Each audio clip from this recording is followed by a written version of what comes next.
I'm Eric from Longbox Review.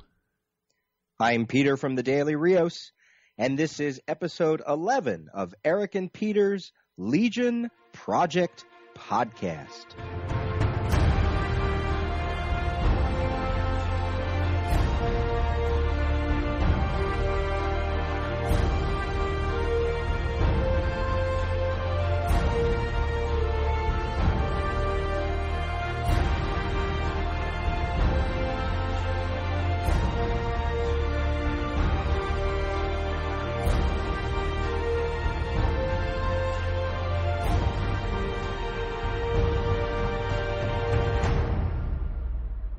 Welcome to the 11th episode of the Legion Project Podcast. This is your host, Peter.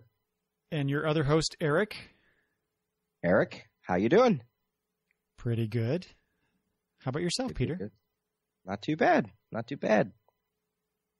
It's a nice, relaxing Friday night. We get to talk some Legion.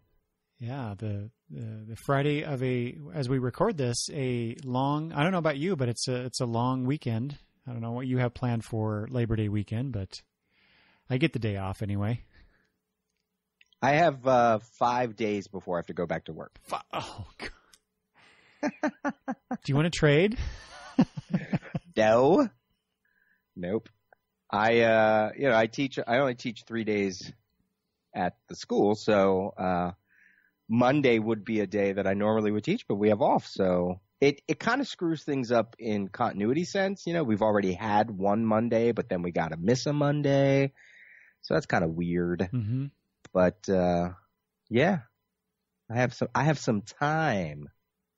So what do you do when you have time like that, Peter?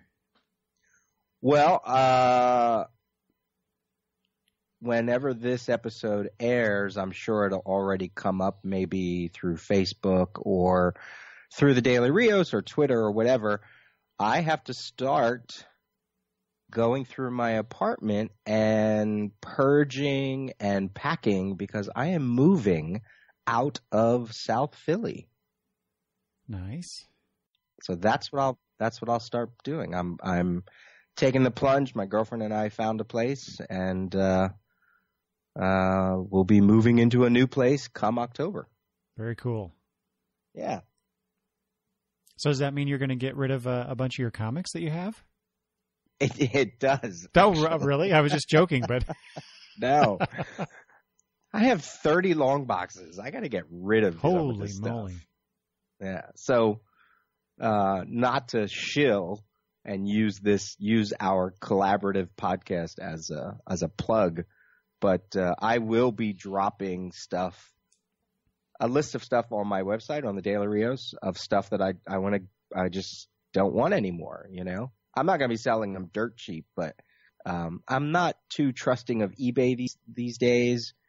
And I figured, you know, I can sell books in sets. I can sell trades cheap. I can sell books for $1. You know, I have a lot of stuff I just need to get rid of. I do not want to drag, although the apartment we're getting a 2-bedroom, so the second bedroom is kind of like our office and my comics, and she has some craft stuff, you know. I don't want to be dragging all these books. I hear you. I can't do it anymore. Yeah, I know. It'll be when. There'll come a time here in the next several years where my wife and I tentatively plan to move ourselves as well, and I'm looking over at I just reshuffled a bunch of comics. I had a long box worth of comics that I'd read and I needed to put away, and so I put them in my collection. Just finished that up the other night, and filled up a few drawer boxes that I have, and then some. And so I've got about 45-ish drawer boxes in my office right now. Whoa. Wow. Yeah. I need to get rid of like half of those. Wow. Yeah, it's a lot, right? Paper, man. Paper takes up space. I can't believe how much not just the comics themselves, how much I've invested in that, but all of the supplies, the bags, the boards, the boxes, It's just insane how much I've invested in paper and plastic. But it's also worth it. It is. It is. It is. It really is. Yeah, I mean, I'll keep my standards. Obviously, I'm going to keep everything Titans. I'm going to keep everything Legion. Beyond that, I'm going to kind of be a little bit cutthroat. I have to be. I just need to get rid of it, make some money, and just sort of clean house a little bit. Because it's just getting to be too much. It's getting to be too much. I've really cut back on a lot of my month-to-month buying. I don't buy back issues like I used to. And a lot of it has to do with, if I really want this comic, I can go to a convention and get that series. You can buy stuff digitally now. Everything is out there. Everything is out there. This sounds eerily familiar because I'm going through these thoughts myself and trying to figure out what I want to do, how I want to do it. Although I'm not really cutting back on the monthly purchases. That's something I haven't actually pulled the trigger on yet, much to my wife's chagrin. What do you do on your day off, on your Labor Day day? Anything? What do I do on Labor Day weekend? Usually we just kind of hang out with family. But we're not really doing that this year, I think.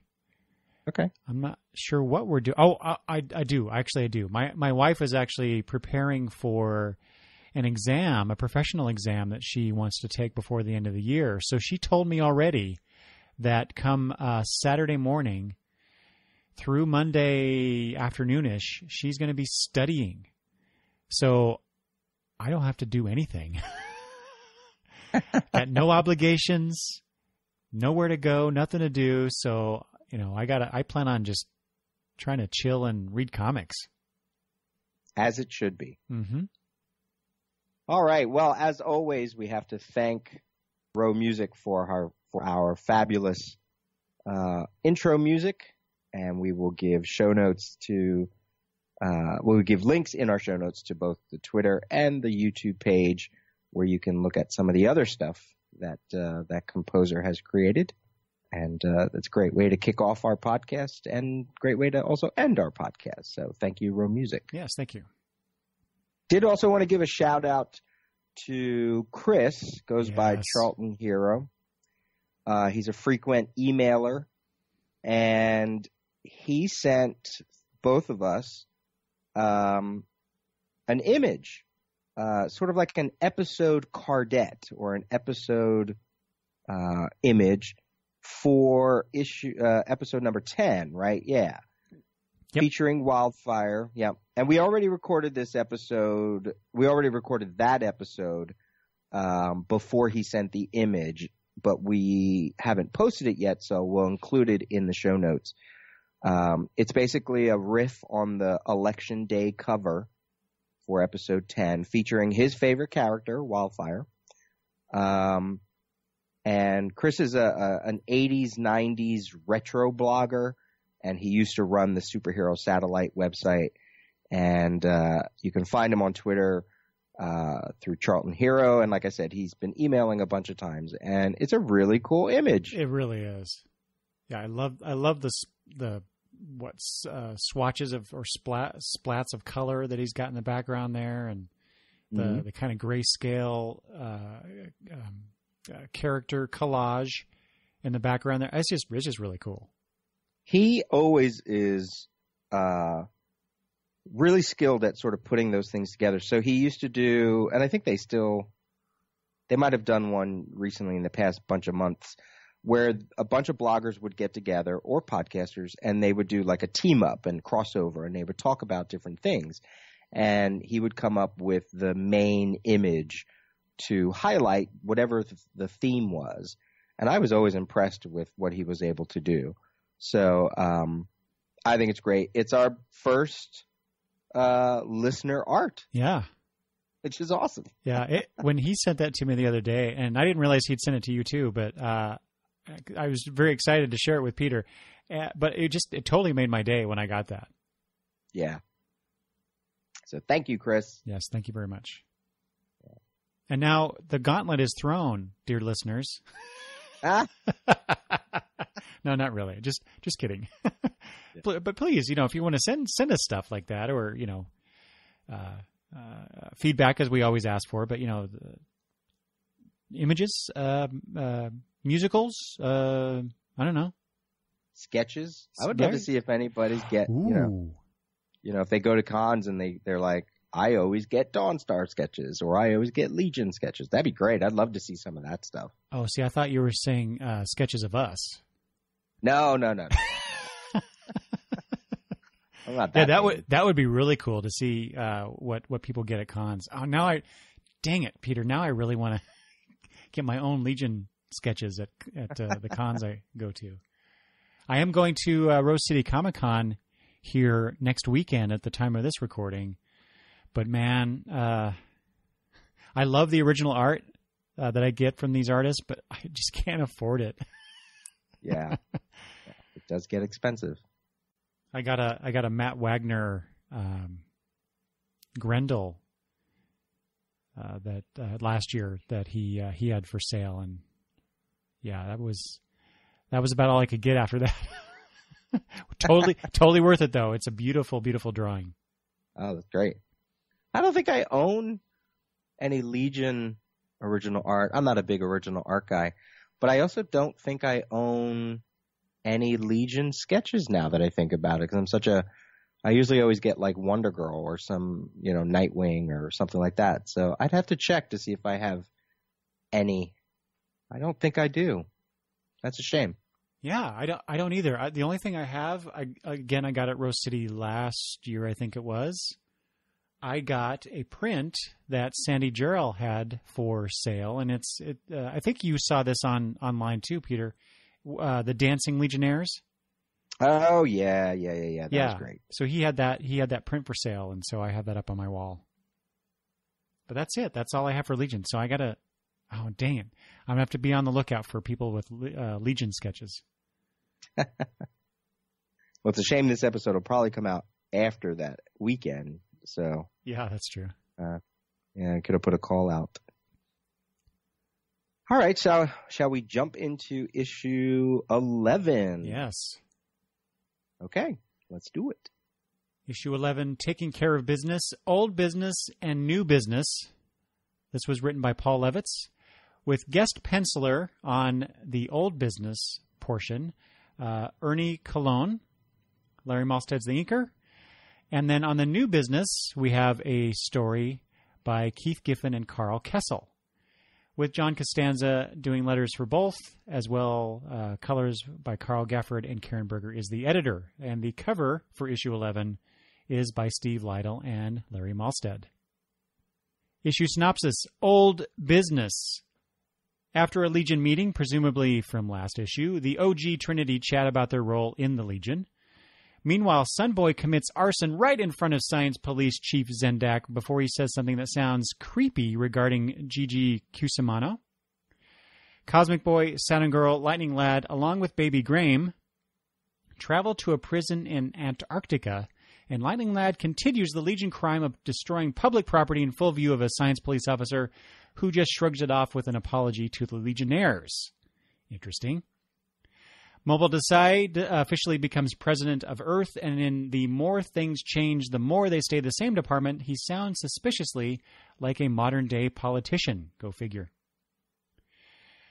Meanwhile, we discover that the Trinity came to the prison to escort the would-be assassins they stopped all those years ago. They've served their time, and now it's time for them to move on in society.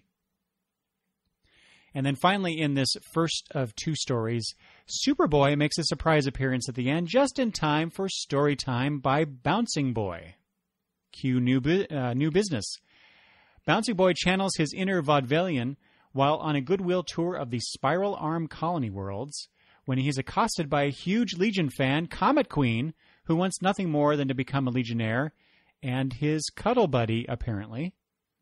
After being told how Comet Queen went off to prove herself worthy, taking Bouncing Boy's offhand comment about how he proved himself worthy to join the Legion as a challenge, Bouncing Boy intercepts Comet Queen and they end up trapped.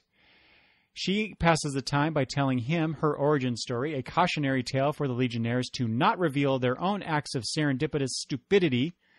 Comet Queen then realizes that they are in mortal danger, but working together, they escape by damaging equipment that helps protect the planet. And that's the third time the Legion is responsible for the destruction of public property. Bouncing Boy finishes his story by oddly referencing how challenging and possibly kinky it is to be married to a duplicator. Cue laugh track. Nicely done. What an oddball issue. Yeah. But I totally love it. Oh, good. Okay. What else? What other thought? Let's jump into our big thoughts here. I guess generally, it's an interesting structure with these two stories. I thought there was a huge amount of material in the first 10 pages, the first story, Old Business. In fact, that's actually the majority of my notes is for that first part. And then we get the return of Keith Giffen to the title after what? When's the last time we saw him doing all the art on the issues here? Issue 2. Was it 2? Yeah. I was thinking 4, but yeah, you're right. It was early on. Yeah, and then doing what I think of as Keith Giffen's kind of comedic spiel on characters like this. You know, I kind of think of Ambush Bug like humor, sort of, so to speak, with what he did here with Bouncing Boy. Mm-hmm. I mean, it was nice to see Giffen, doing the art again. That I always enjoy that. But I don't know, that story, New Business, was probably not my favorite. What about you? I feel sort of the same way. The first story almost in a way felt like it. We've been getting some issues where they feel like they're just one-offs, or they're just sort of like interlude issues, and this one felt like it was continuing that trend, and was a little bit of like a departure from the main narrative of the title. But then I stopped and thought, well, what it really is the main narrative right now. After the first 5 issues with the war, there really hasn't been anything that's been kind of the main focus. It's all been these little subplots and these little B plots, C plots. And in that regard, yeah, this issue makes sense because this has been something that's been going on for a while with these 3 founding members. This idea of what is their role within the Legion, and what is their next step. So again, it's like issue 9, like issue 10. When I'm done with it, I sort of feel like, okay, that was an issue, but then when you really think about it, there is a lot to talk about. And I'm in the same boat with the second chapter. Keith Giffen loves to do those humorous little backup features, backup stories, and we're gonna get a few more, I think. But then my other kind of takeaway for both of these stories, I felt like they ended oddly.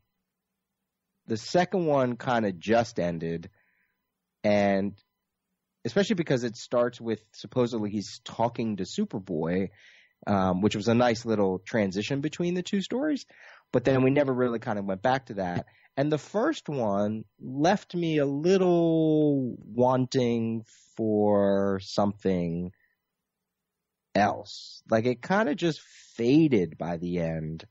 And maybe that's something we can talk about later. But so that was kind of my takeaway. Like I enjoy the randomness of the stories in terms of, okay, this is what we're going to be focusing on. I mean, it's on the cover. The founders are on the cover, but I'm not necessarily sure they were as strong as like the past 2 issues. But not to say that they're bad, So I have some things. I have some things. But I think there's far more good stuff to talk about in these issues than trying to belabor bad points. Yeah. Like I said, most of my notes are about that first story. I was surprised as I was going through this issue how much I was pulling out of those 10 pages.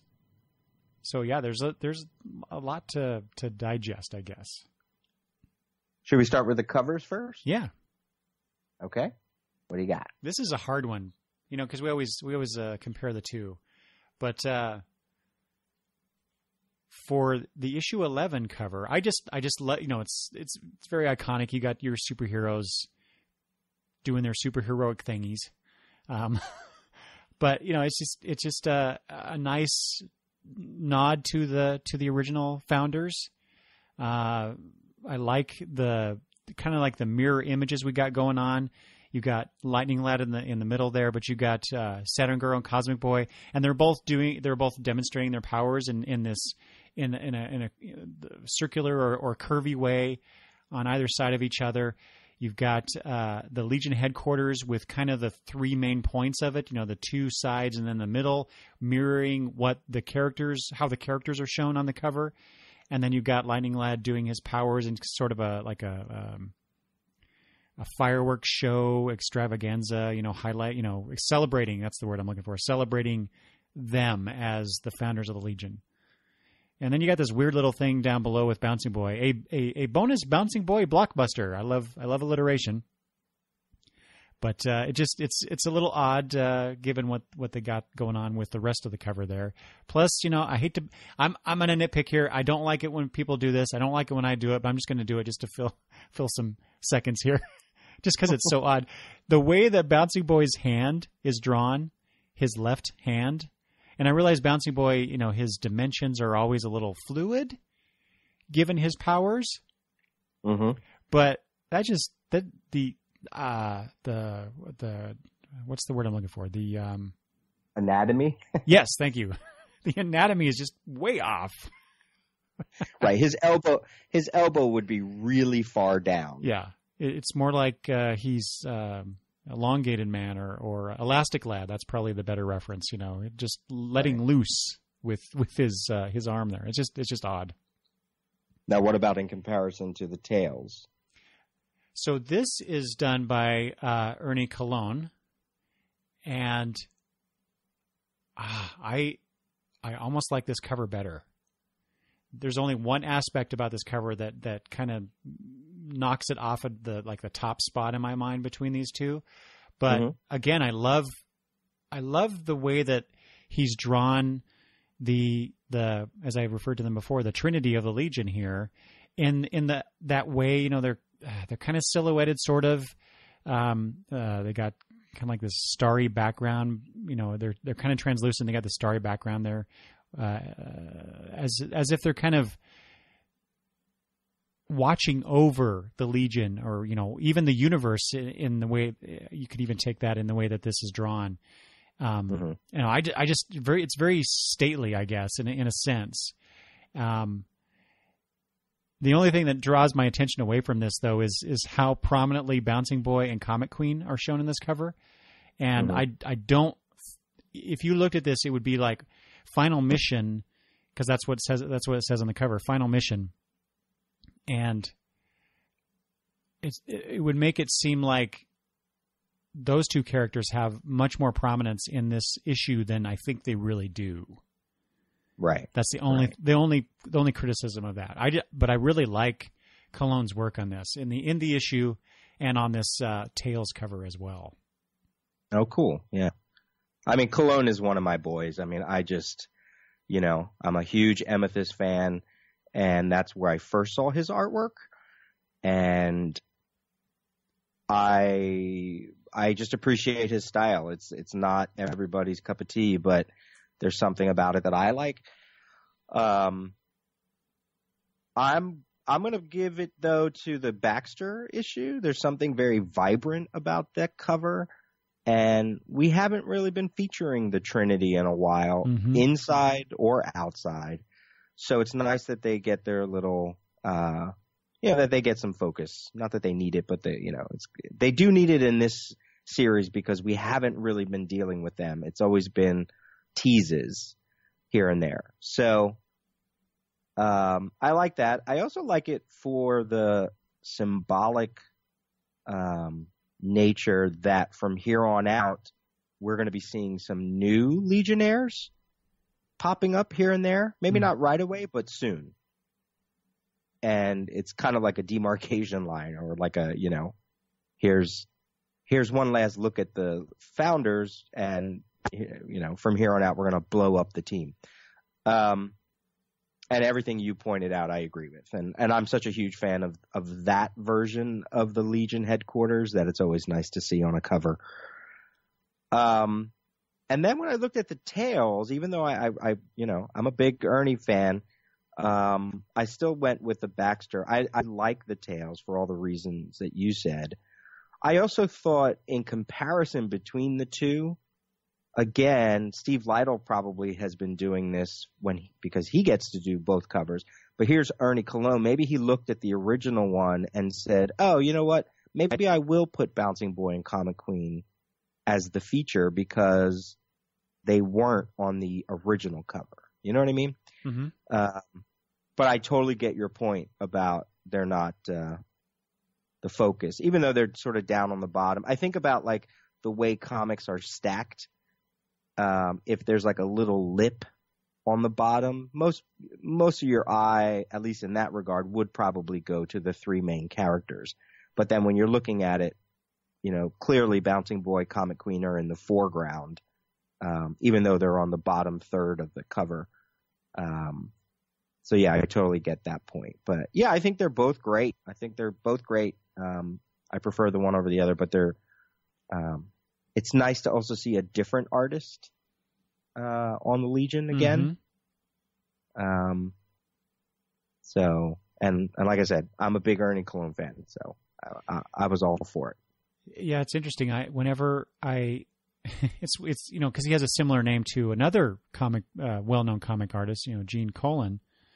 Mm-hmm. Last name, I mean, obviously, but whenever I hear Ernie Colon, though, for some reason my brain always translates that to Gene Colan, whose art I don't particularly care for, and so like I said, when I saw Ernie Colon on this, I'm like, oh, but then I realized, oh, it's not, it's totally my hang up, but it was really nice to read this issue and see Colon's take on the Legion, and I have some comments about that when we get to it. But yeah, it was very nice. This is probably the first time, I think, I could be wrong. We've done 11 issues, or are about to do 11 issues now, and I might be not remembering some things that I've said before about covers, but from what I remember, this is probably the first time where I kind of look at both covers, both the Legion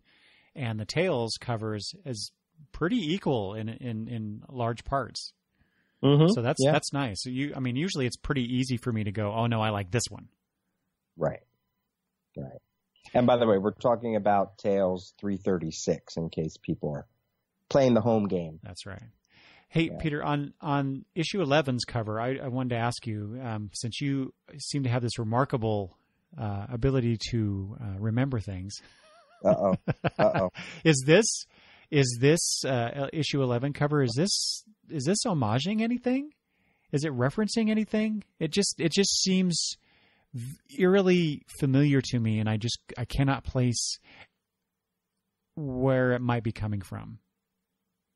It doesn't speak to anything that I think of. Okay. I don't know all the Legion covers though, but it doesn't feel that way to me. Okay. Well, I did peruse. I went on Comic Book DB and I perused, just really quickly the other night the covers from Adventure Comics, Superboy, and on, just to see if there's anything like this. And I couldn't find anything. So I'm not sure why I think that this is somehow referencing some other well-known cover, or at least something familiar to me. But anyway, I just thought I'd ask the question. Oh, I did have this in my notes about the cover. Saturn Girl's hair. If we need any proof that this is the 80s, yeah. If anybody watches the Goldbergs, this is exactly the way the mother, Beverly Goldberg, played by Wendy McClendon Covey, her hairstyle is that hairstyle. Mm. So when I saw Saturn Girl's hair and I said, that looks familiar. And I went, oh yeah, the Goldbergs, which is also set in the 80s. So that has nothing to do with anything. It just was I just had to laugh when I saw it. Yeah, yeah.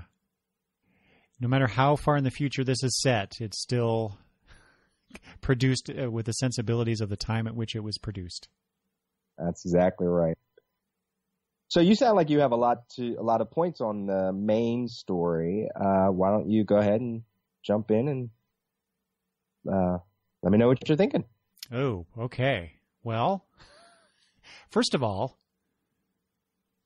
I just want to say on page 1, we get this pinup. And I'm thinking, what? Because this was I read this in the Legion companion book. This was Cologne's doing the work on this issue was because they had run behind on schedule for the book. They didn't go into details as to why, but he was brought in to do this, and so I think maybe they were short a page, or I don't know. This is a weird narrative thing to do, to say here's all these characters, boom, and then turn the page and it has nothing to do with it. Or it is I just thought of this, or it's a transition to go to page 2, because we do see the Trinity here on the cover moving away from, along with everybody else, like meeting was adjourned. Oh, let's all take off from the Legion headquarters now. Right. Although it doesn't quite work because of, well, I guess it does. I don't know. It was just a weird thing to me. But I love as we get into the story, though, we get the 3 characters just kind of flying down and landing somewhere. I'm not quite sure, somewhere in Metropolis. And they're just chatting. Oh, it's right in front of the Legion headquarters. That's what it is. Mm-hmm. So I guess I missed that. Forget everything I said about that first page, but well, wait. Let me piggyback on the first page. So I think it's interesting because we had that reunion issue, right? That was issue number 9. It's the first time we've had the Legion all together, and I'm fairly certain this is it, right? Like, this is the complement of the active members of the Legion. And narratively, you could make an argument about the founders talking about their place. Certainly Cosmic Boy up and quit, resigned last issue, right? He said, I'm taking a leave of absence. So in a way, it's kind of like showing, here's the team as it is now. We finally got everybody to Earth, and it's the 3 of them looking at the complement of the team and still saying, we still need more blood. They're used to being a bigger team than they are right now, even though they're at like 20 some characters. So narratively, I think it works on that regard. And then I think it also just works just for fan service, because it's like we haven't seen a group shot like this. Maybe in one of the Legion of Supervillain issues, but I don't think not everybody. Yeah. So it's kind of nice. It's kind of nice to see everybody. And there are some story elements story element points, because you got the couples together, but you also got Shrinking Violet, Lightning Lass, and Timberwolf down below, which is very interesting. You got Dawnstar up above, which is kind of cool. She's like the focus point of the team. So purely from a pinup point of view, or an opening splash page kind of view, I took it. I liked it. I thought it was kind of cool, especially to see another artist do this work. It's a little jarring from Steve Lytle because his style is looser, but those were the points that I took away from that first issue. It's also sorry. Go ahead. No, I meant the first page, not the first issue. Yeah, it's interesting. The apparently a later letter writer referring to this issue wanted DC to produce a poster of this image. But nowadays we could, right? Yeah. We could take a picture of it, we could scan it, we could get it out there. Yeah. But yeah, like I said, I totally misread that. I took it as this odd pin-up thing before we got to the story, but it really is a narrative beginning to what comes next. So yeah, I just totally misread that.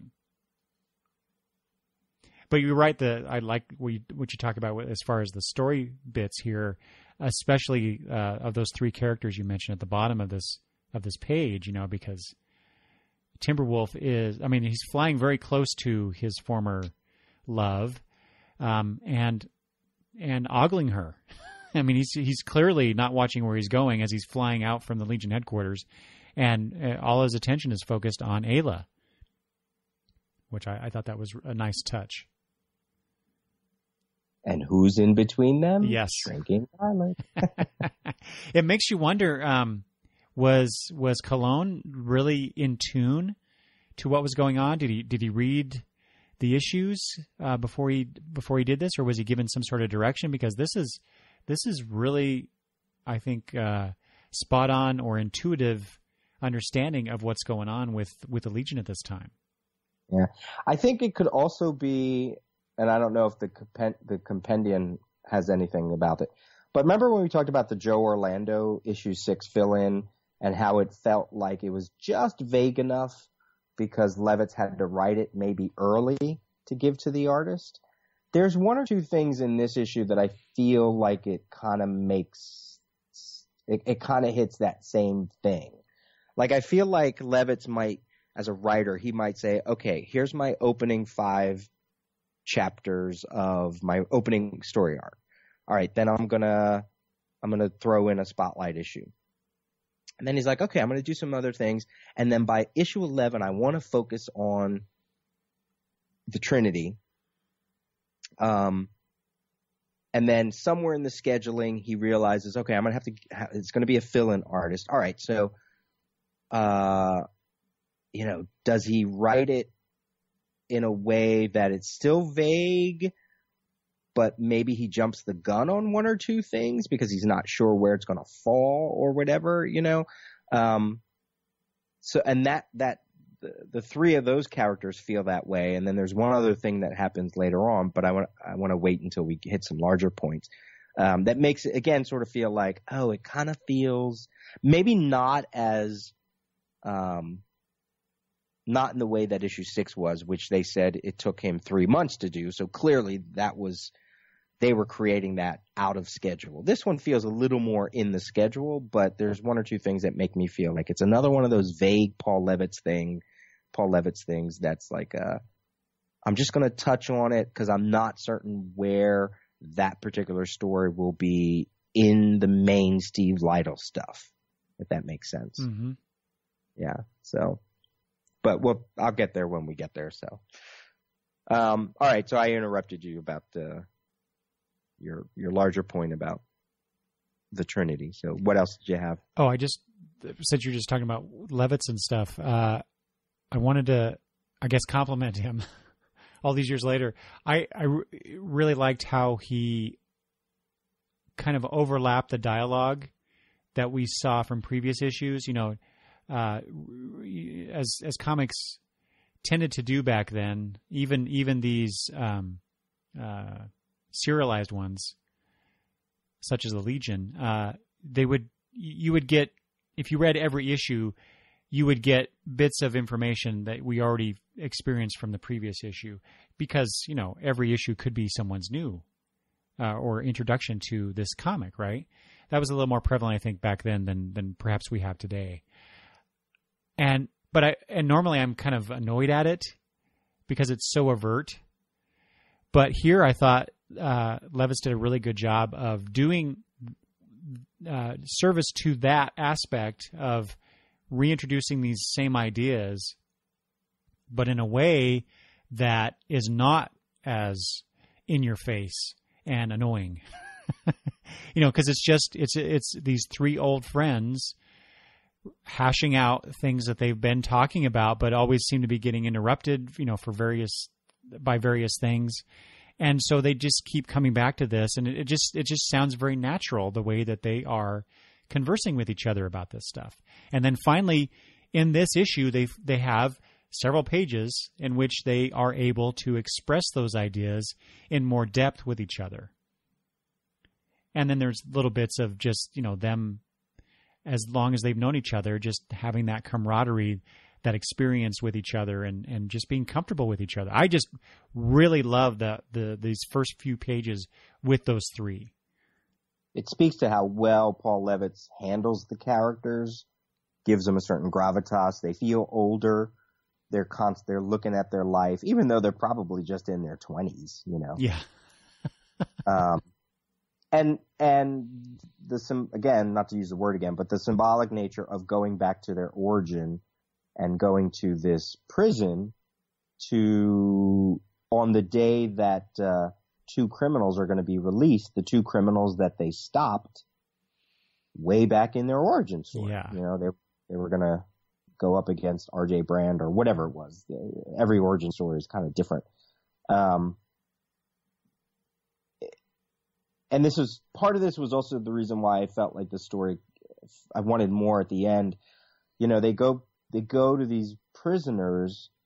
They're trying to find value maybe in the way the prisoners might be rehabilitated or whatever, or just going back to their starting point because they're about to enter a whole new part of their own life. And then it's kind of funny that the two prisoners don't even recognize them. So there's a little uncertainty there. And then that's the point where I was like, oh, it ends. Oh, I want more. Yeah, exactly. What are they going to do? I guess that'll come next issue. Well, see, that was, yeah, and perhaps I really hope so, actually. But that was one of the questions I was going to ask you is, doesn't it just really strike you as odd that these prisoners I don't think they say one word. They have no voice whatsoever. Yeah, they talk. Well, I mean, you're right. They do. You're right. Yeah. But it's in a way that doesn't really engage with them, given the history between these two sets of characters.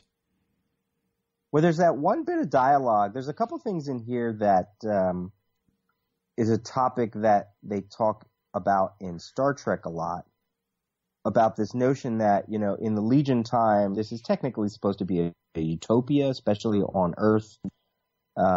Yet they have a prison. They have a prison where prisoners are doing hard labor, which one of the Trinity says might be Cosmic Boy. He says, I thought that was a thing of the past in history books, Robots do that now. Drones do that now. What do you need? Human laborers. So when they're flying away from the prison, when they're finally released, the one science police officer says to Cosmic Boy, we're going to give them one last round of psychic rehabilitation and then set them free. Cosmic Boy says, amazing. You wear them down, then patch them up. Does it work? And the science police says, mostly. They won't have enough criminal tendencies left to get them into trouble. But don't worry, there'll be plenty of other criminals like them for the Legion to capture. So there's kind of like behavior modification going on. Yeah. And I know that's come up in Star Trek too, of like, we can wipe out we can it's Minority Report. We can find out who the criminals are before they even are criminals and do something, put them on a better path or whatever. So maybe that's why they don't recognize the Legionnaires, because they're not in their brains. Their brains have been, changed. I don't know if that, whatever they did to them is on the up and up, because this prison felt like it was run pretty shoddily. So I thought that was interesting. And it is an interesting thing too for these three to go back to their origin and then realize just how far away from their origin they are, because the guys don't even know who they are, whether it was intent, purposeful. Yeah, that whole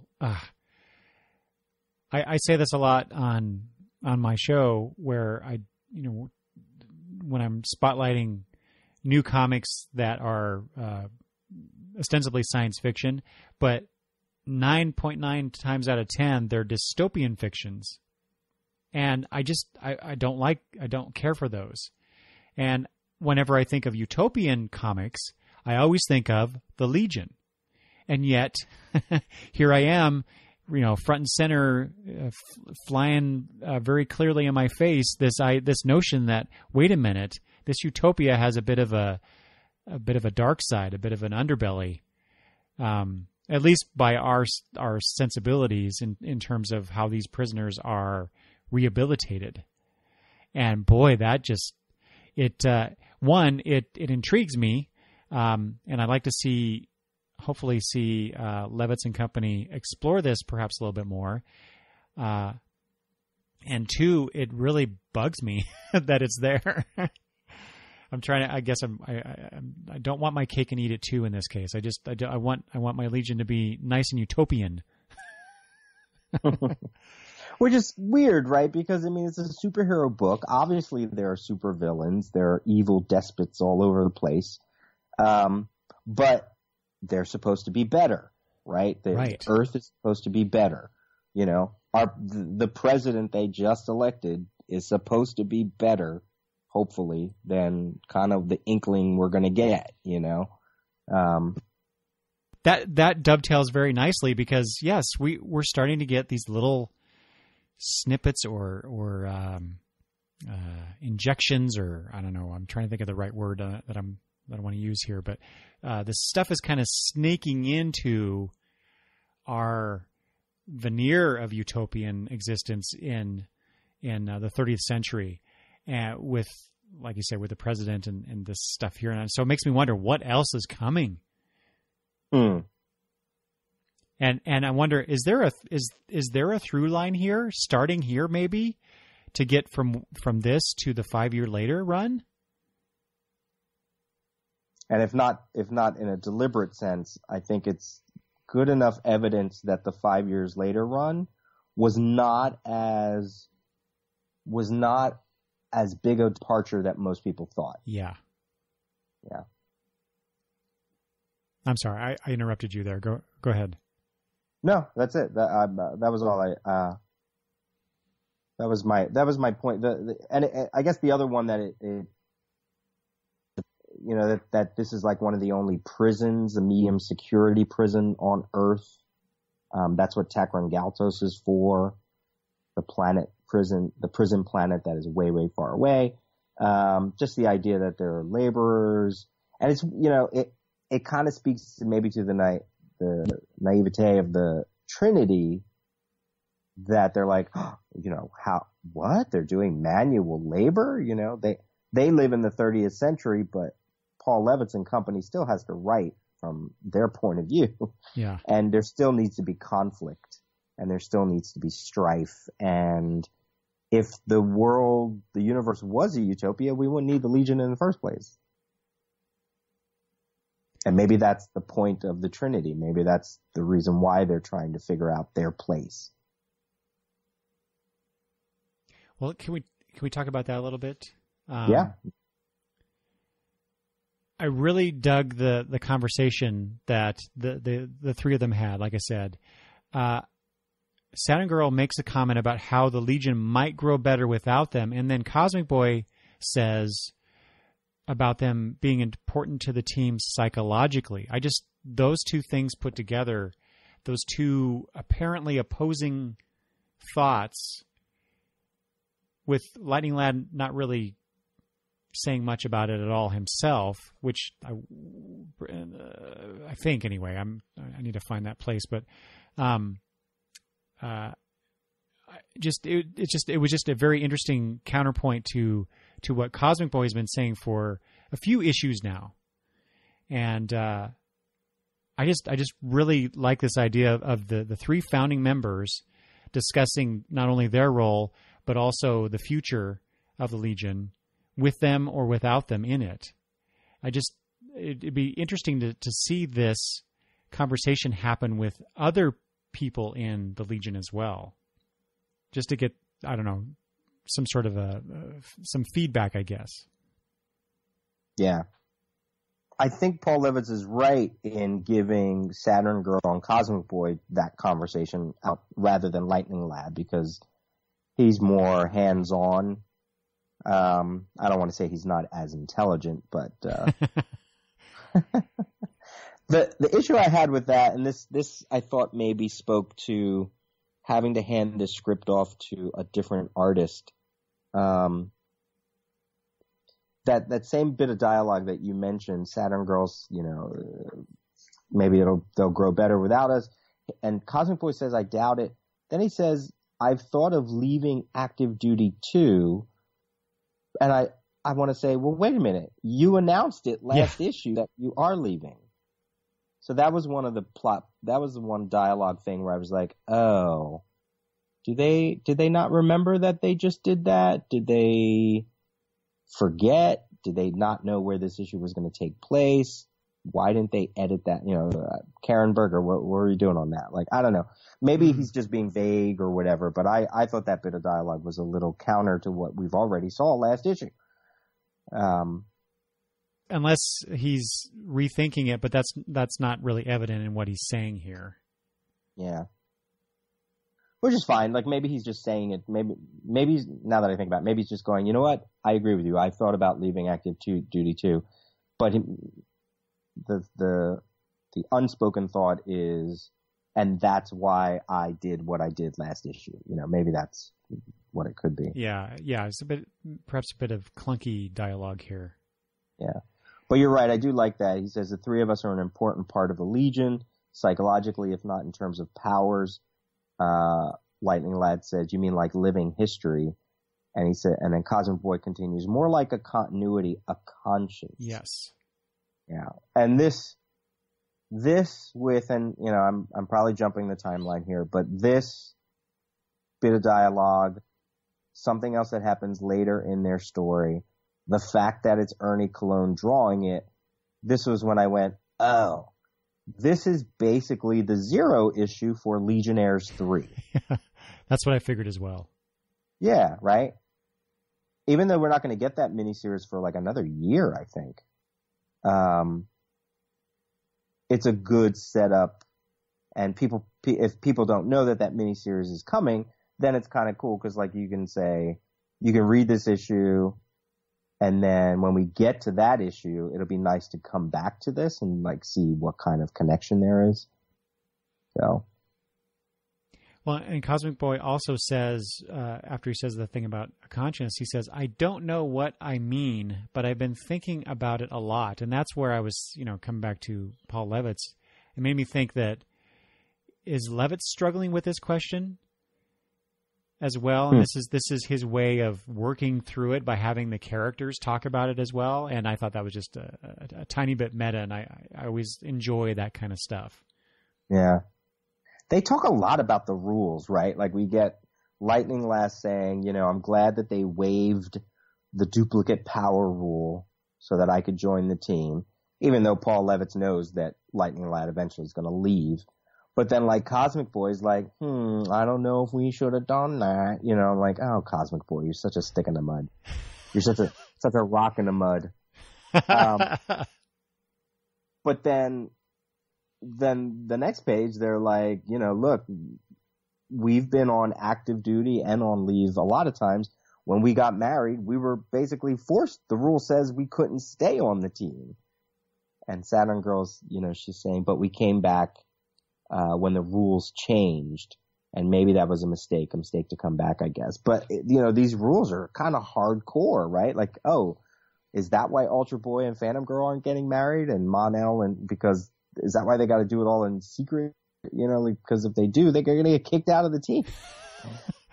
Well, and to bring up the inconsistency of Cosmic Boy, last issue or the issue before, he was contemplating making changes to the Legion Constitution anyway, having to do with, I assume, the new characters coming in. Yeah, that's a weird bit of inconsistency.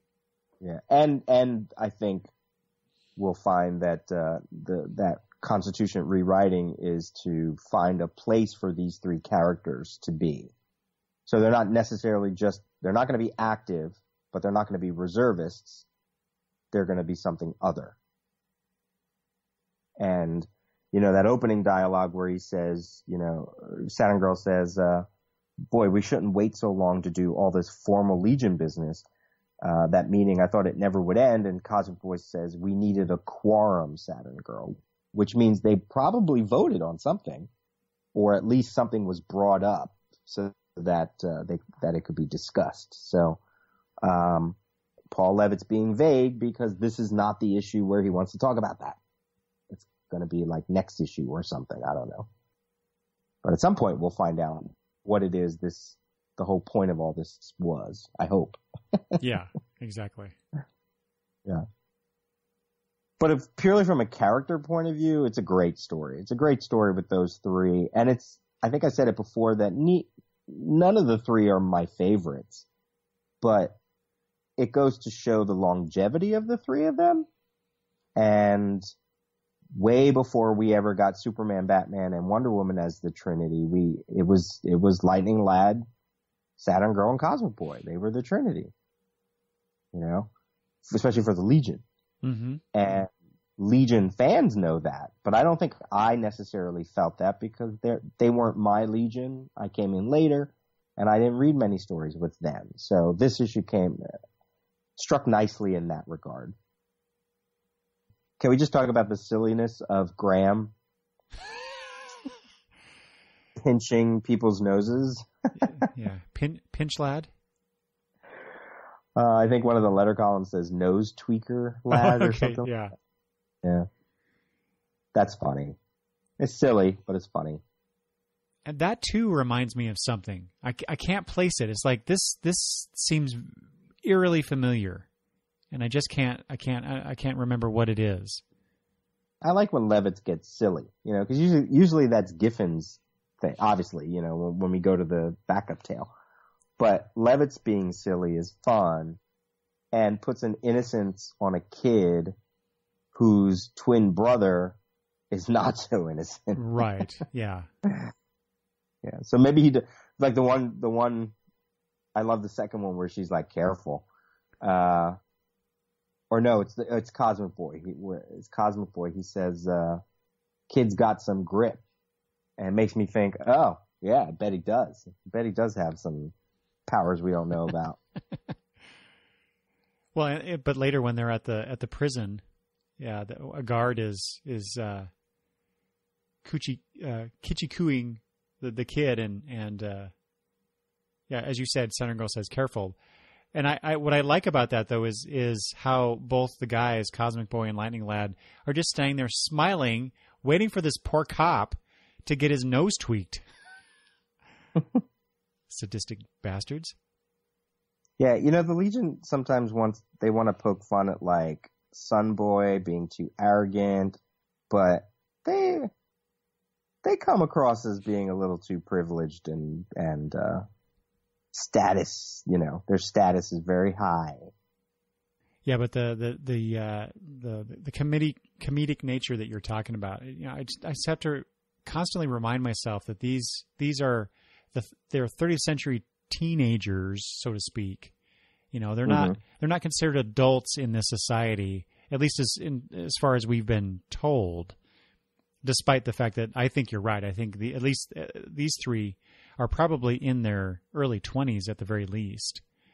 But I think in Legion past issues, it was stated whether or not it continued.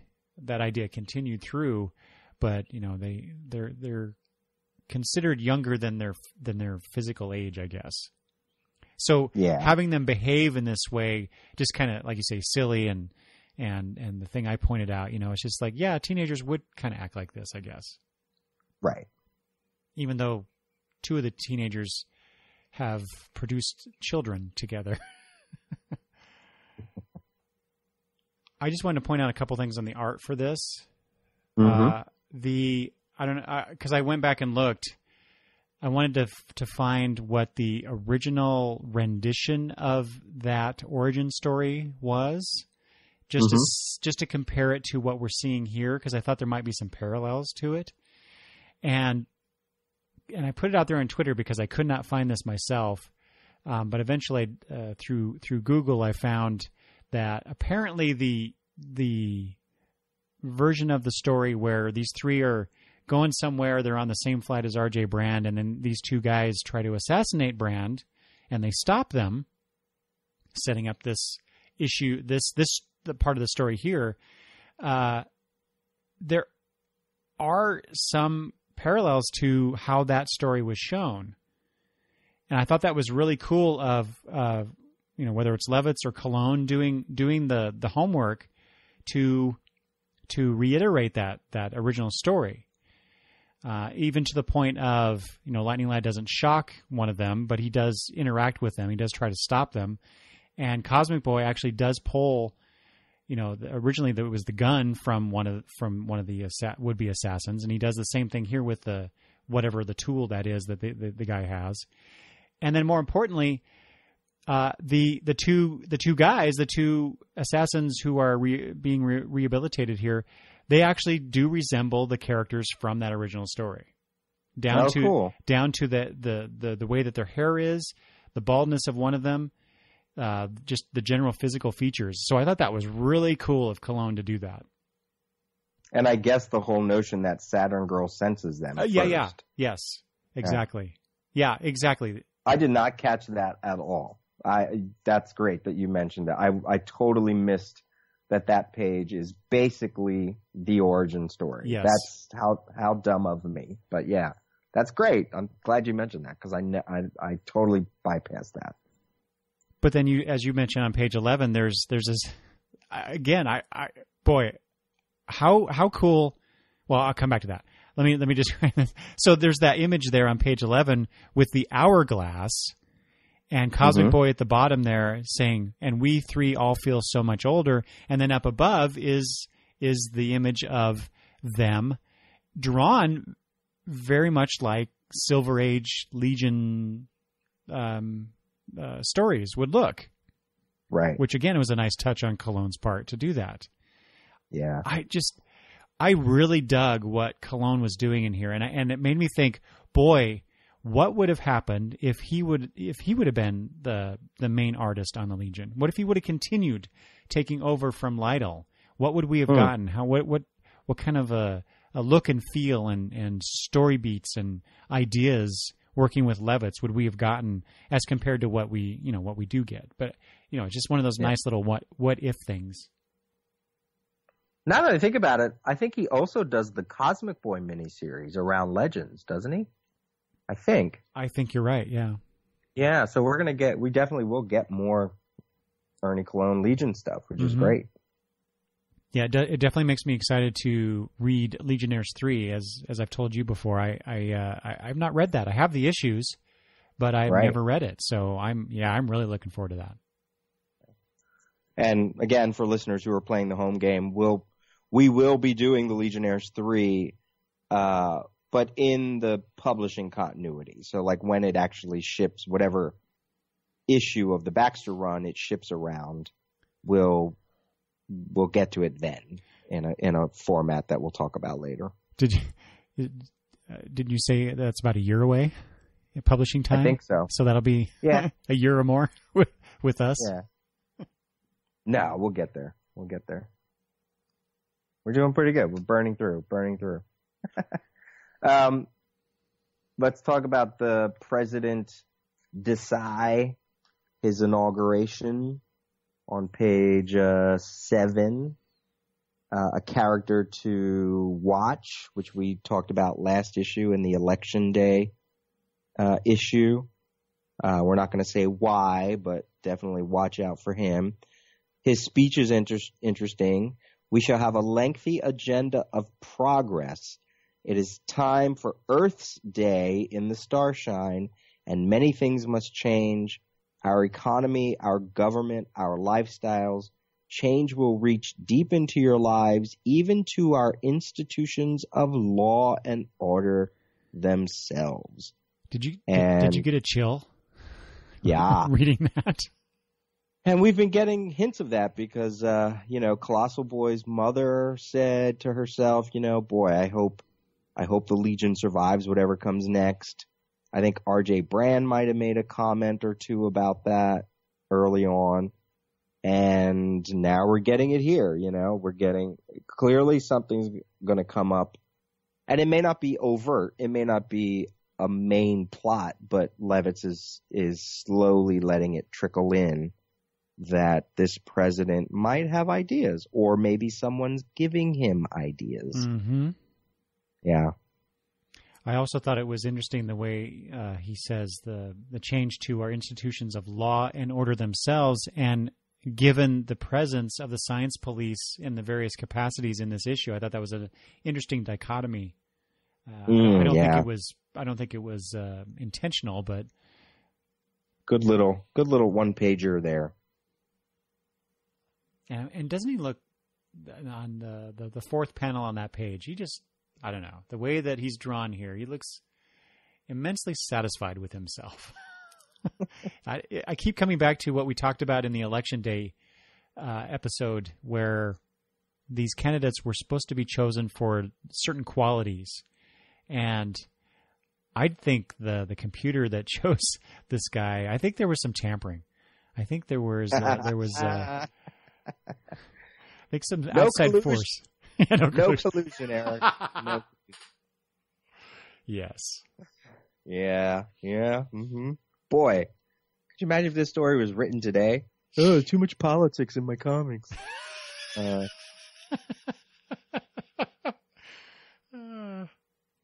Anyway. And then we get that weird little one-pager with Sunboy who's coming to Zendik. Yeah, I was just going to bring that up too. Yeah, I'm like, is he butthurt because of the Tails backup story where Gigi got back at him? Is like, what's going on? Yeah, exactly. I hate to assume too much, in going or making or deciding based on very little information what's going on here. But I don't know. Maybe it's the modern day stuff that's going on right now with the Me Too movement and other things similar to that. But boy, did that bit of dialogue and showmanship on Sunboy's part just really rubbed me the wrong way. Yeah. Imagine going to your sometimes girlfriend-ish. They're not even really together. They're just kind of dating, I guess, maybe. But going. You say you're doing that. You have this girl that and sometimes you go out, and then you go to her boss about something. I mean, how out of place is that? That is just way outside the bounds of normal decency, I guess. I don't know. It was really weird to me that he would do that.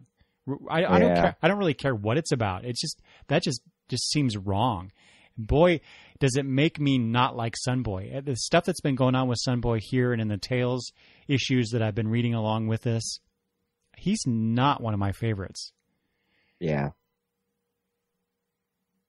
And again, not to jump the timeline, but I would. Are you going to the? You look where. Yeah. Yeah, you look where he is at the 5 years later. And it's like it suddenly makes sense. It does. But not that it doesn't. Not that it makes sense. There's precedence. They really extrapolated all of these characters very well based on stuff that we've already seen. Like, again, you and I, we're both jumping to conclusions on this one because I also don't know what happens. But, even the way he sits on the desk, he's like sprawled out on the desk. He's larger than life, and he's so swagger. Right, his shit doesn't stink, and he's like, he does what he wants, including torching the Chief Zendik's papers on his desk. I mean, what?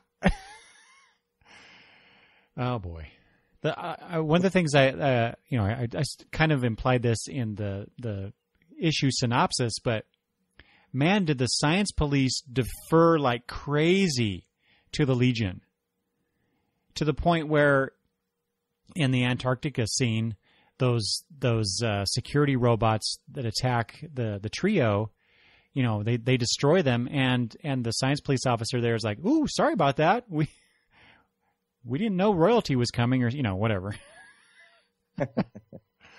It's just weird. Well, maybe that'll speak to the president's decree too. Yes. Yeah. I'm really curious where that's going to go next. To your point about Levitt's really good about laying out some exposition without making it feel like exposition. In that same Sunboy sequence, the pink-skinned science police, Quav, he says, DeVron's filed a required no progress report on the Kent murder attempt. Basically telling the readers, yeah, we know, we're not there yet. Give it some time. Yeah, good point. But it's a way to keep that subplot there without actually giving it any screen time. Yeah. I thought that was really nice. Yeah. Yeah, I think Levitz is he's doing a great job with this. Yeah, showing people how it's done.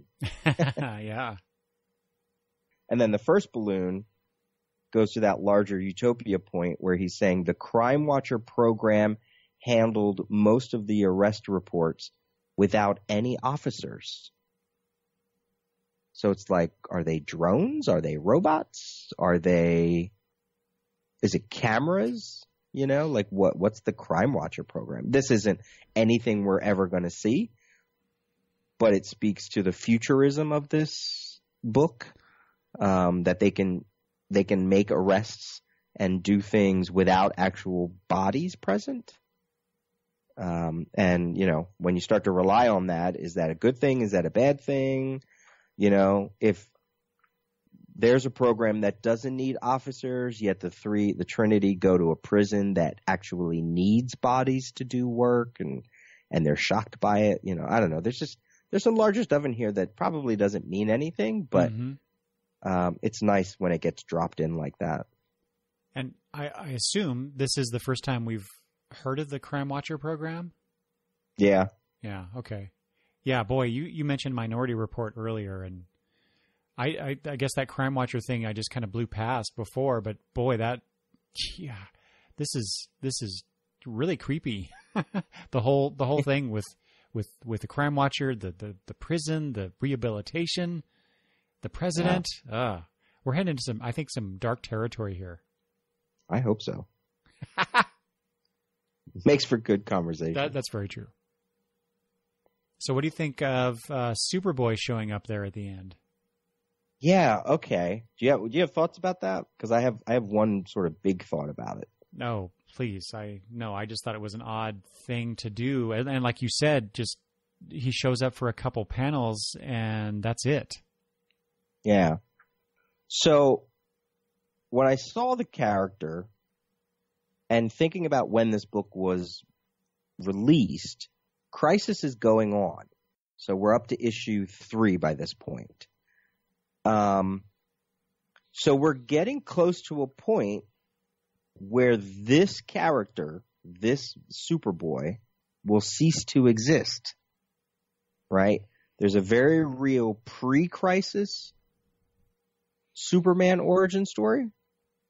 Then there's a very real post-Crisis Superman origin story, the John Byrne story, that does not include Superboy, right? In the middle, once the Crisis ends, there's this weird limbo. So when Crisis number 12 ends, we don't immediately get Man of Steel number 1. The Superman title is still around, an action that character, the Superman character of pre-Crisis, is still around for a tiny bit. He shows up in Booster Gold. There's some other appearances before we get the John Byrne thing. So seeing this Superboy character made me write in my notes, I want to know how many more appearances we get with him before he turns into that weird pocket universe Superboy. Mm-hmm. So right now, this is still Superman as a young boy, which is also weird because, I don't think there's a Superboy title at this point. It's weird to see Superboy in the present, in our present, even though it's taking place in the future. And he's from the past. It's so strange. But yeah, I'm taking note of it. And I did see that he does show up in next issue, in issue number 12. So beyond that, I'm like, how many more appearances does this Superboy have before we can finally say, okay, that's it. Now we're in post-crisis. What Superboy do we get after that? I'm very curious to see if we get a Superboy post-crisis prior to the Pocket Universe version. So, so that was my sort of large takeaway when I saw him. The Crisis kid in me was like, oh, it's Superboy. especially knowing what happens to him later. Yeah. Yeah. Well, I have always enjoyed these. I want to say later, but the continuity is weird. But the Baxter run, having Superboy show up, because at the last time that I recall that he had a major presence was during the Great Darkness saga, and then was it before or after that with Ultra Boy and Reflecto and all that stuff? But we haven't really he hasn't really been around here for the issues that we've been talking about, and for him to show up suddenly like this, I just enjoy it because he's the reason. Seeing Superboy on a cover of the Legion of Superheroes years before this Baxter run was going on is the reason I started to love the Legion. He's the character that drew me in to make me buy that issue, and then from there it was like, oh my God, the Legion characters are awesome, and so I started buying all their stuff. Oh, cool! So that's to see him like this, even though it's really just for one panel. I mean, he's silhouetted in a few others, but he just shows up here and then gone in this issue. So it's nice that he's here, but it's really weird that they're doing this. So I'm looking forward to seeing what happens next issue with him involved. Hopefully he has a bit more of a presence. Okay. You want to go to the backup tale? If we must. Yeah. I don't have really much to say. It's great to see Giffen. His artwork is fun. It's fun to see Bouncing Boy, Comet Queen constantly either jumping on him or having to catch her. So then he gets distorted in a way. Seeing him bounce off rocks and walls and machinery, it's such a silly story. It is. I guess they had a likeness for the character and they just wanted to show him. I don't know, but yeah, I don't know if it matters either. But no, still, yeah, but that is. I thought that too, and I was looking through the Legion companion book and just to see if there's anything about this particular issue or this, some reference by Giffen for. Yeah, I really love Bouncing Boy, but no, I couldn't find anything. Mm. And then I thought maybe Comet Queen, like were they trying to get a reader reaction to sort of say, all right, do we want Comet Queen in our book? Let's give her a story and see, maybe? Yeah, perhaps. Maybe, I don't know. There was a reaction to Comet Queen in, or at least her dialogue, her Valley Girl speak, in one of the future issues, the letter column about this issue, and I thought it was interesting what Levitt said in response to that, because let me grab that here real quick. Are you talking about the Rex Joyner letter? Yes. Okay, I have a note about that too. Okay. So go ahead. Oh, that's where the nose tweaker thing came from as well. I see. Yeah. But so Rex Joyner is basically complaining about that. He says Valley Girls are already old news. This is in 1980. Yeah, still 85. Already old news, and faddish characters are rarely interesting in the long run. But then Levitz responds with, the appeal of touching on the Val speak phenom was too great to pass up, Rex. but we agree that it's not enough to make a character lasting. Sure is fun to write, though. And then he says, and a tip of the hat to Keith's daughter, Melinda, for a dialogue consult on that story, which that was fun. And it was interesting to try to decipher the one page where Bouncing Boy is saying, "Is my translator on the front?" Yeah. And she's like, "No, man, I'm speaking Interlac. I got you." Yeah, I love that. I thought it was fun. It was fun to kind of parse through the futuristic version of a Valley Girl speak. Yeah. For a character that is bonkers. You know, she's bonkers. Visually she's bonkers, and then her language is bonkers too. So it's kind of fun. And I mentioned Ambush Bug earlier. Is this I don't know. She kind of reminds me in her look and her attitude to some degree to that character as well. I don't know if you got the same vibe. I think maybe it's the humor. Probably. The Giffen humor. Yeah. Yeah. Yeah. Like he has a lot of jokes visually as well as character wise. So, and when he's working with Paul Levitz, it's kind of like Giffen and J.M. DeMatteis, right? Like, oh yeah. Just the 1-2 punch of those two makes the humor stand out. And, maybe this is more Giffen than Levitz, but yeah. Mm-hmm. Yeah, there's a couple times there's a couple bits of dialogue here where Bouncing Boy, both from him, you know, at one point he says in reaction to Comet Queen's coming on to him, or at least her exuberant nature at being around a Legionnaire. He's like, "Lady, I'm a married man." It just as a very sitcom-y vibe to it, I guess. And then there's a scene after he's been told that Comet Queen has gone off to prove herself. You know, he gets kicked in the pants by one of the characters, and he goes bouncing off almost like he's out of control. And he's like, "Why me?" It's just so over the top, but you know, it's funny, it's cute. Yeah, there's the other one that's like that is. When it's on page 7, when she lands on him and she says, "Don't fight me, kid. I've got to," and he goes, "Bounce." And it's a small panel where he's like, boink, boink, boink. He's ricocheting all over. So good. I forgot that she turned into this physical form when she got her powers. So the whole thing of she tried to mimic Starboy's origin story of going through a comet in a starship, but she's sort of like out in space and doing it. And then I forgot that she gets transformed into this look. Mm-hmm. That it's not like a bunch of aliens that look like that. So I forgot about that, and I was like, "Oh right, yeah, that's right." So that was good to get that back in my brain.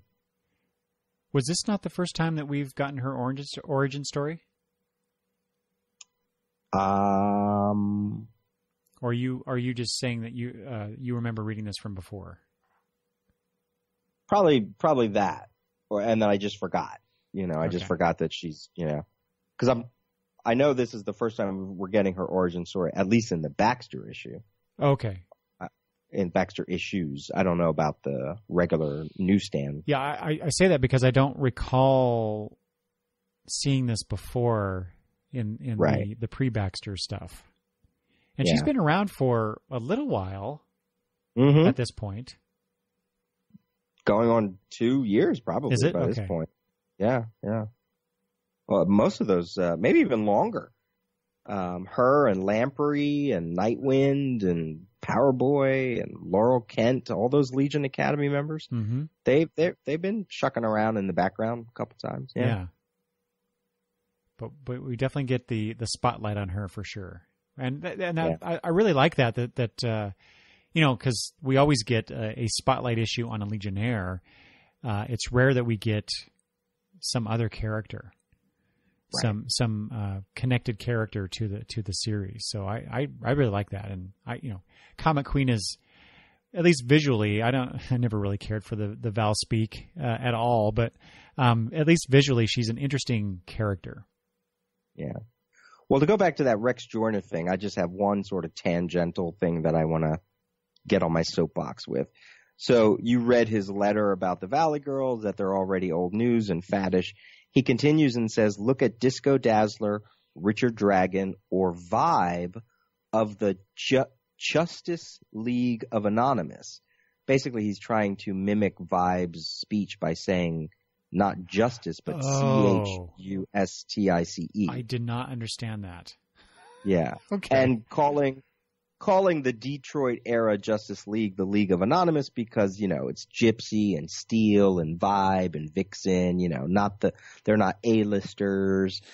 But to use the CH, the justice thing, and to call Vibe like stereotypical, which he was, but it's also people either forgot or never read those issues and never realized that Vibe put on a fake regionalism.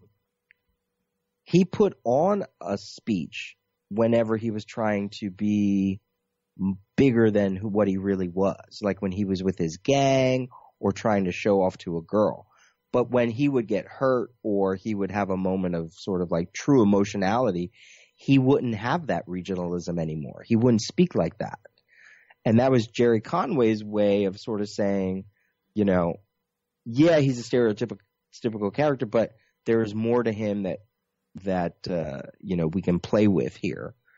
And as someone who is Puerto Rican and has a lot of cousins that, that whole Latino braggadocio thing, it's the Latino bravado. It exists. Like when you get around your friends, you suddenly start to speak differently. But then when you get around your mother, you would never speak that way, So I had to get a little bit on my soapbox about Rex's letter there. I was like, wait a minute. I'm going to respond to you 30 years later. Well, not to mention, Vibe has had a lasting career, so to speak, considering, he's 30 years later now. There is a Vibe-like character on a Flash TV series. Right. So take that, Rick. Yeah, Joyner. Exactly. The joke's on you, buddy. The other thing I took away from the letter column from issue 11, from the issue we're talking about, Paul Levitt says, we were fortunate to get Ernie Colon. Ernie Colon is between Amethyst and Electric Warrior, which will come out in later this fall. But that's not true. Electric Warrior came out in 1986, and the artist was Jim Bakey. So I thought it was interesting that, unless it's incorrect information, that Ernie Colon might have been tapped to do that strange Electric Warrior series that came out mid-'80s. But maybe something happened and he wasn't able to do it and they got a new artist, or Paul Levitz is talking out of turn, but I can't imagine they would put wrong information like that, I guess it's possible. But then you also got to think that there's a connection to present day because Steve Orlando and Travel Foreman are about ready to do a series called Electric Warriors set in 2735. And it's meant to be a take on Jack Kirby's Great Disaster setting, which is the setting for Commandy in the 70s. And one of the taglines for the new series is, if the Legion of Superheroes is the universe's age of enlightenment, the setting of Electric Warriors is more akin to the Dark Ages. So there's your little Legion connection too. Not that the book will have a Legion connection, but the promo did. So I thought that was kind of a nice little, touchstone from past to present. But really interesting to know that Ernie Colon might have been tapped for that series. Mm-hmm. I think that's it for me as far as this second story. Yeah, same with me. You mentioned it's nice to give a character a small spotlight, and that's that's a good segue into, we didn't say it up front, but we're actually going to talk about another backup tale from Action Comics 568, featuring a random appearance by Siobhan Aaron. It is too. It's so random. When you told me about that, and I looked at what it was. It's like, what, why, how, and because I was looking at who wrote it, who drew it, and is there a connection between those, the creators of that particular story and the Legion in some way that I just don't know about? Not that I found. Okay. No, that's not true. Well, let's go through. So let's go through it first. So, Action Comics 568, and the reason we're picking this, we're just going to talk about this for a few minutes, is I'm trying to look to see if the Legion appear in other comics outside of the Legion title around the same time as the whatever issue we're talking about. And this Action Comics issue 568 came out around the time of Legion of Superheroes 11. The backup story is called The Amazing Matchmaker of Metropolis. It's only 8 pages, written by Craig Boldman, and the art is by Howard Bender as the penciler, and then your inker is Alex Nino, which is that's a big name. Letterer is Ben Oda, and colorist is Gene D'Angelo, who is also, I think, doing the Tales, right? Or does he do the main book too? No, yeah. On the Tales, every now and then he'll do the reprint coloring. And the whole thing is Superman gets a tip from the Legion of Superheroes that a criminal has stolen a time cube and is going to show up at an exact moment in 1985. So Superman takes Jimmy Olsen and says, hey, come on, you'll get some cool pictures out of it. The guy shows up. We don't even get his name. Superman quickly disposes of him. In the meantime, something drops from the guy. Superman doesn't even take notice because he's, whatever. And it turns out to be this thing that is almost like a wish device in some regard. And Jimmy Olsen has some girl trouble, so he's like, boy, I wish I could find my better half. My soulmate, and lo and behold, he does. So then he goes to Lois and Clark and says, hey, I'm going to give you your soulmates.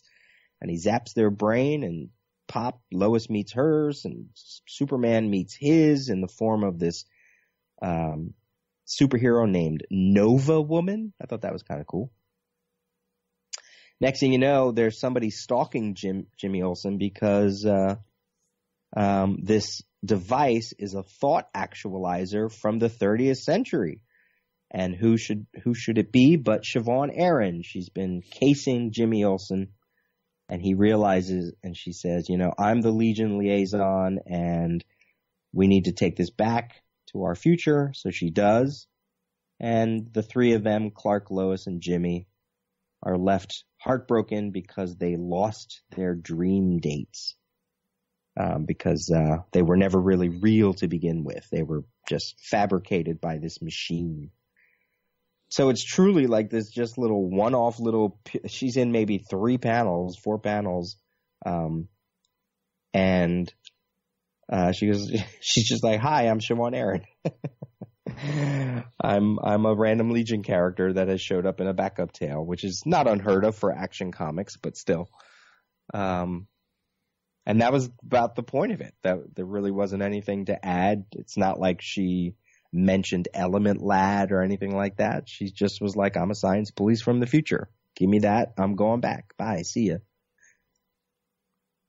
I just thought it was really cool, though, that they used Siobhan instead of some, random science police officer. Yeah, that's a good point. Yeah. I mean, I guess they could have. What if it were Gigi instead? Or I don't know. I guess those two are really the only ones that might be logical to be in this story, but right.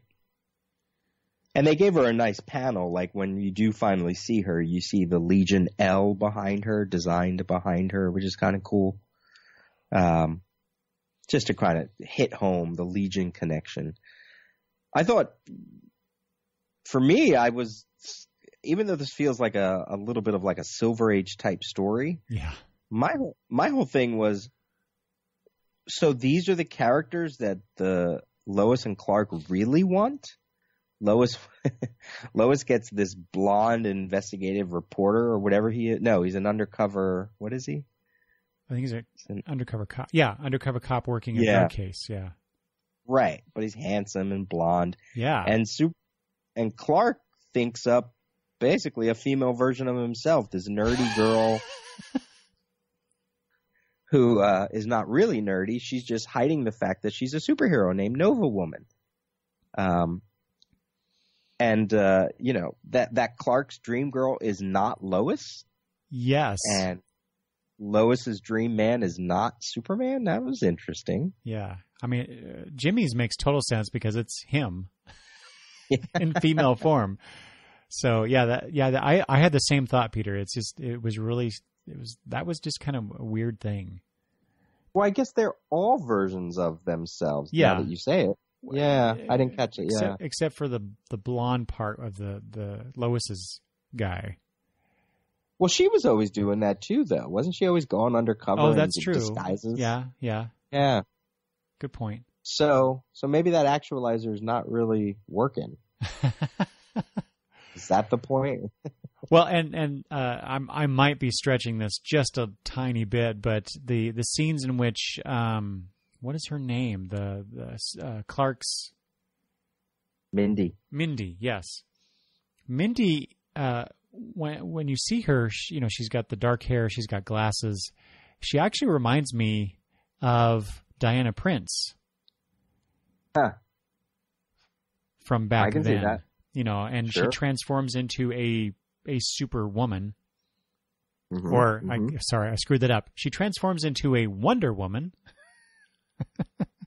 No, you're right with the Superwoman thing too, because it's almost like, think of the Crime Syndicate version. Oh, yeah. Superwoman, which is a Wonder Woman analog, who really is Lois Lane in a future version or something like that. Yeah. So Nova Woman kind of is a mix of all of them visually. It's a strange little backup. It is. It's like you said, it's so Silver Age in many aspects. Yeah. Even though it's 1985. And in the bigger picture, it's not. If we never talked about it, it wouldn't have mattered. That's right. They just needed an 8-page backup tale, and there you go. Yeah. But you get a nice Legion touch with it. Right. And as you said, it's Siobhan Aaron, who I got a soft spot for her. And yeah. Now, to your question about did these creators work on the Legion, the artist did. He's credited for 283, Legion of Superheroes 283, Legion of Superheroes 291, 295, and 300. Okay. I don't know in what capacity. Maybe he was just inking. No, he was the penciler for the Wildfire Spotlight issue for 283. 291, he is on a backup tale. 295, he's on the main tale. That's the one right after the Great Darkness saga. And then in issue 300. So there's like a minor connection. Well, there. Yeah, okay. That totally makes sense then. Why he might throw in Siobhan there. Unless it was specific to what the writer wanted. Yeah.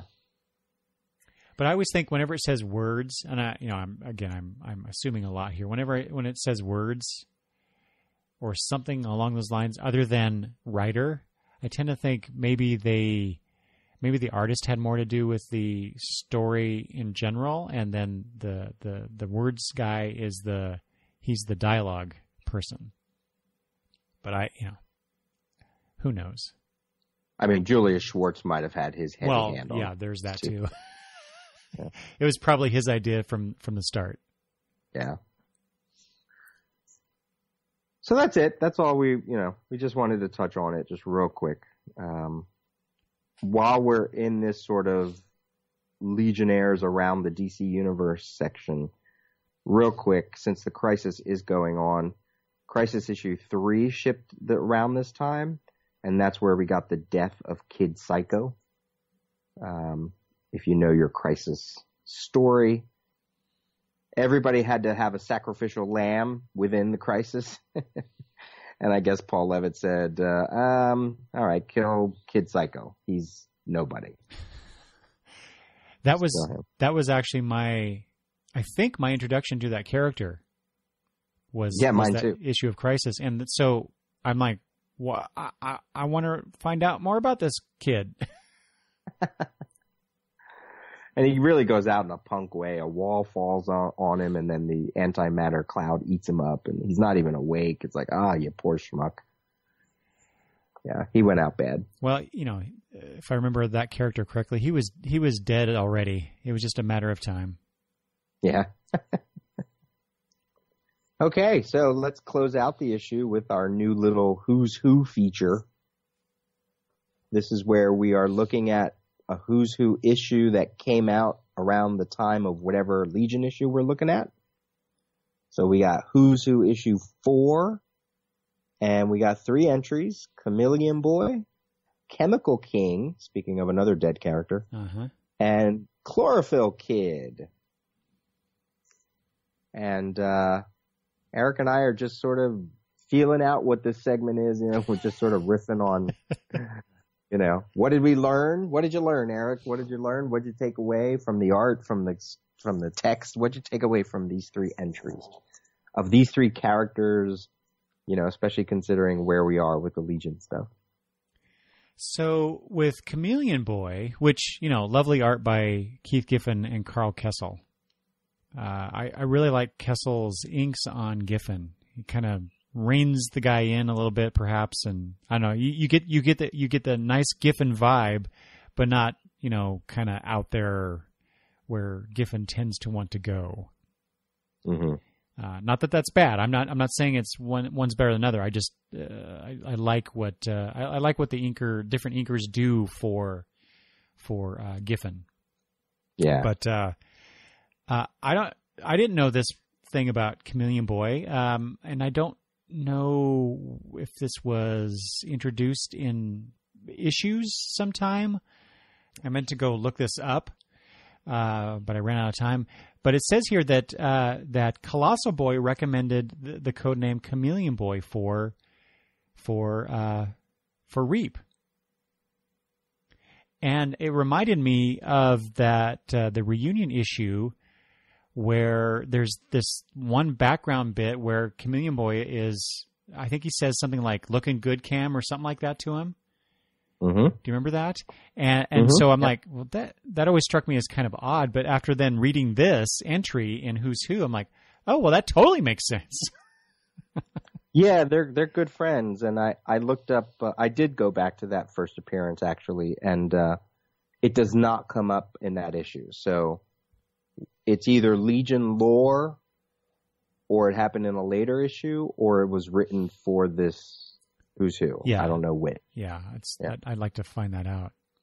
Yeah, but they did both first appear in the same issue, Action Comics 267. As well as Invisible Kid #1. So those two being friends makes sense. Yeah. Yeah. The other couple other things about Chameleon Boy real quick. I guess, he has his antenna, which in past stories I've seen sometimes the antenna wiggle. They show him wiggling and then he transforms or whatever. But they specifically state here in this entry that the antenna produced some sort of radiation, which allows him then to take on that form.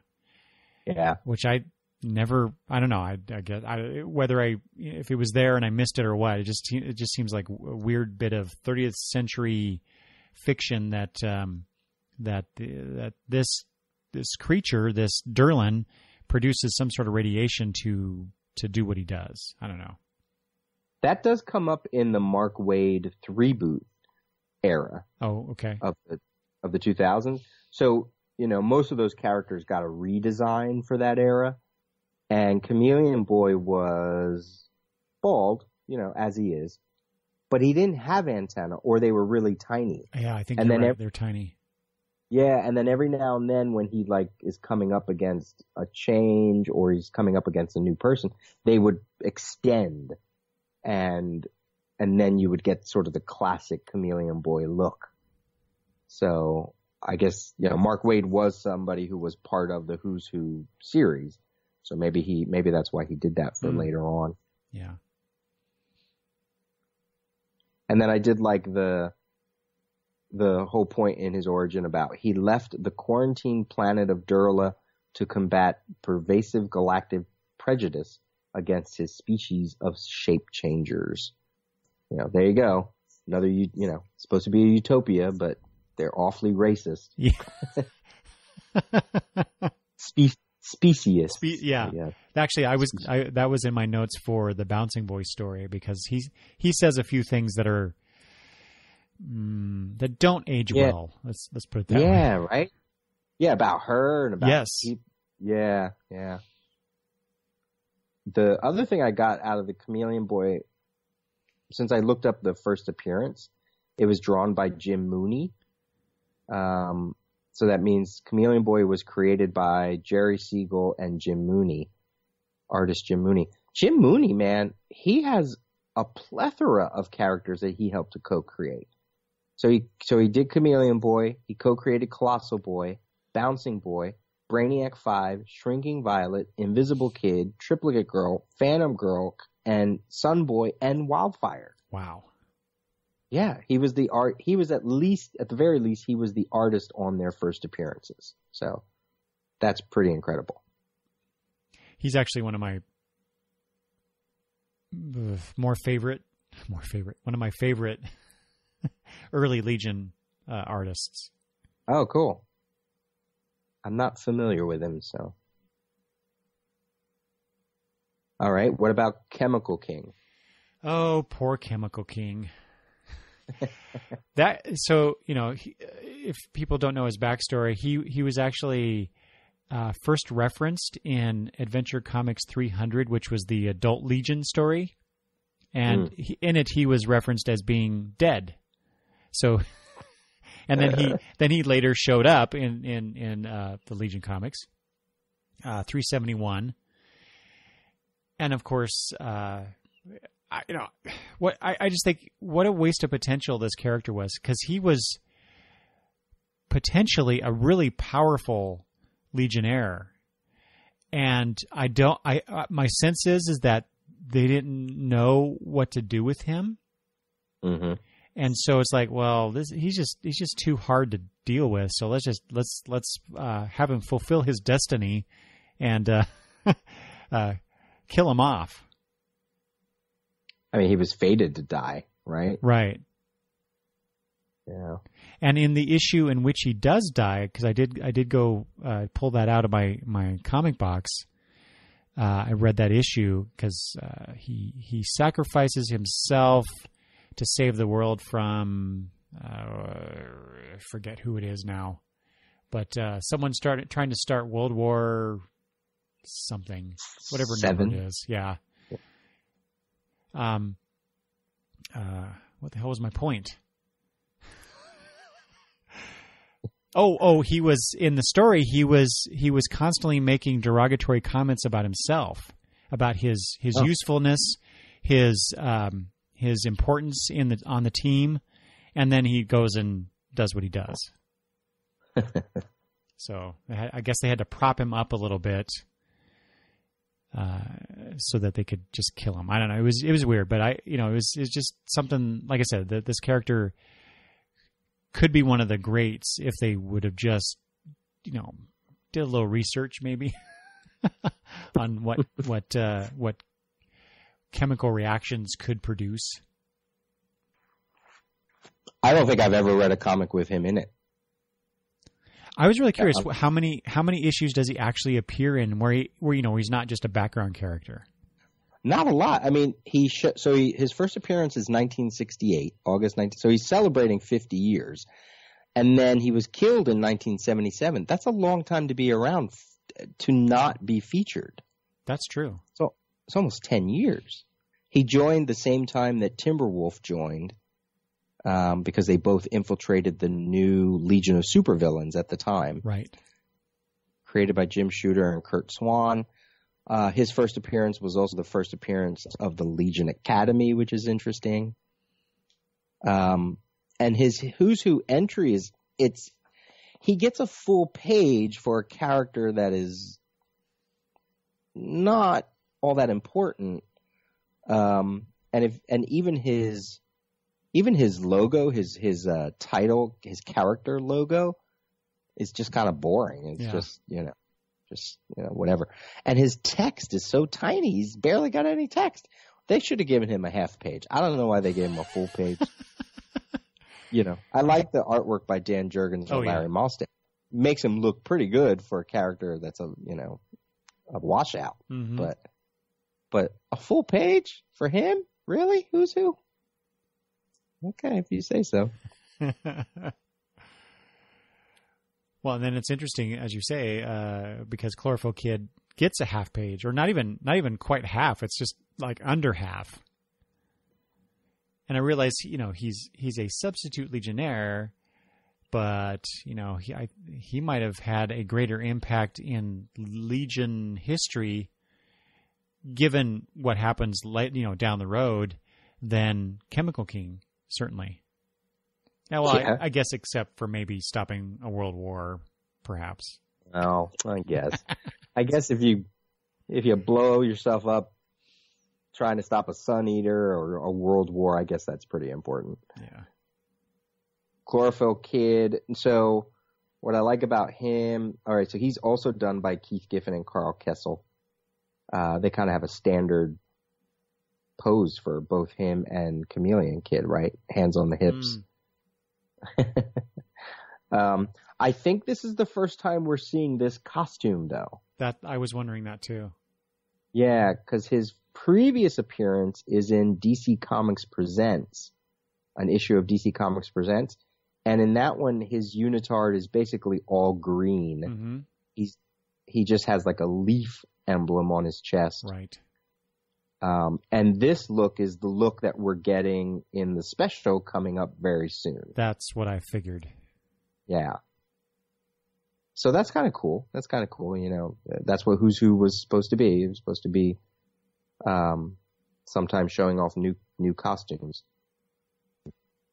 And his first appearance was in 1963, Adventure Comics 306, by Edmund Hamilton and John Forte, however you say his name. And that would be the first appearance of all the subs, Fire Lad, Night Girl, Polar Boy, and Stone Boy. Apparently, writer Hamilton also co-created the Time Trapper and Timberwolf, and John Forte co-created Duplicate Boy, Element Lad, Glorith, Magnetic Kid, Dream Girl, Prody, Rainbow Girl, Lightning Lass, Spider Girl, Stone Boy, Starfinger, Ron Carr, and Timberwolf. Wow. So he's got quite a resume there too. And that's all I really had for Chlorophyll Kid. I did want to add there, because I was curious about this, because this is one of many DC Comics characters that are basically as a plant controller, regardless of how he does it. Mm-hmm. And so I was curious, did Chlorophyll Kid appear before any of the more prominent ones? I was thinking of Poison Ivy, or actually, what for whatever reason, what I first thought of was the Floronic Man, Jason Woodrue. And Chlorophyll Kid. I looked this up. He was created a year after Jason Woodrue appeared. But Poison Ivy came some years later. Okay. And his powers are interesting, that he just throws a seed and makes them grow. I mean, I guess there's been different variations of his powers, but I know in the 5 Years Later Legion stuff, he's actually pretty badass with that. Yes, exactly. That's what I was alluding to earlier. It's like, boy, yeah. he became something in the 5 years later. Oh yeah, that's true. Yeah. Except maybe Stone Boy. Yeah. Poor guy never amounts to anything. I'm telling you, you're going to love that substitute special when we get to it. I can't wait. Well, it's funny because it's actually shown in the back inside cover of this Who's Who. Yeah. So yeah, Chlorophyll Kid is part of the now on sale Legion of Substitute Heroes special. So I guess we'll be talking about that very soon. That's right. We'll tease our listeners. We got one more episode to record, issue 12. That'll be our year mark.